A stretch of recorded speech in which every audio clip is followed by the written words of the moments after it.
cinema matinee. I ain't got $7.50 to pay. That's right, keep at it, men. Chop the beanstalk down so that no giants may enter the kingdom.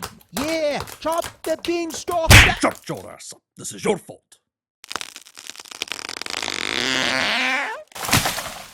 And once again, the kingdom is safe, and everyone can carry on peacefully.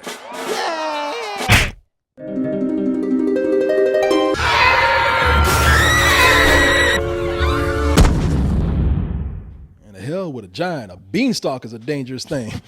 Yeah, I mean, I was more scared of that beanstalk. Were you made to eat your vegetables, or you get raped by the Jolly Green Giant when Both. you were kids? Carl, Yes. Yeah. boy, these fairy tales, they're getting darker every year, man. So dark I can't even see him anymore. Can't just, yeah, I know. Damn. These fairy tales are getting so dark that when they make the Three Little Pigs, it's just gonna be a black screen.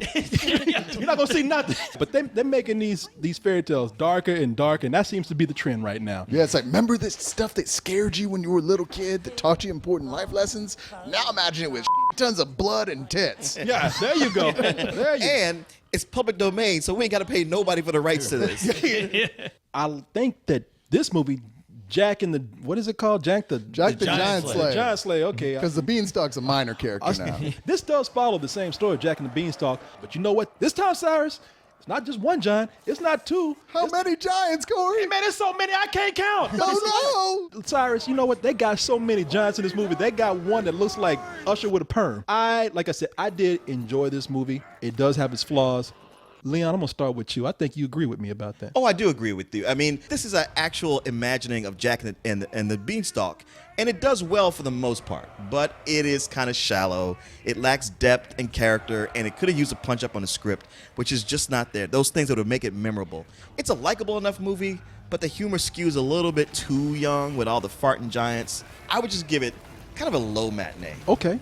Cyrus. You know, the problem here is that this film just feels half done. Like, they had a movie, it was in the oven baking, but then they were like, you know what, it's done, I'm hungry, pull it out now. The only thing that makes Jack watchable, really, is that he's played by Nicholas Hoult, who's a really likable character actor, but they certainly don't give him anything funny to say. The only funny things in this movie, which is to use the term loosely, of course, is if you really like watching giants farting and picking their nose. Other than that, you've just got to rely on a bunch of, admittedly, fun-to-watch action sequences, but kind of boring and repetitive CG. Overall, I just give this thing a low matinee.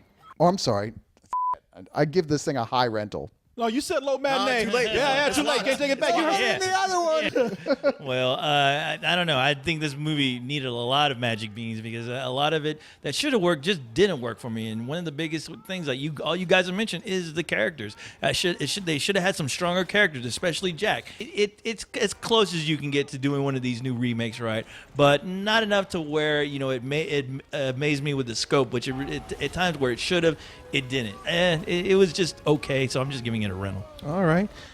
Well, you know what? This movie had a lot of charm for me. I was charmed by Ewan McGregor as the head knight. I liked the way he worked and wasn't hating on Jack as he was pushing up on the princess and actually winning her over. I like that they all were able to put their differences aside and work together. Don't worry.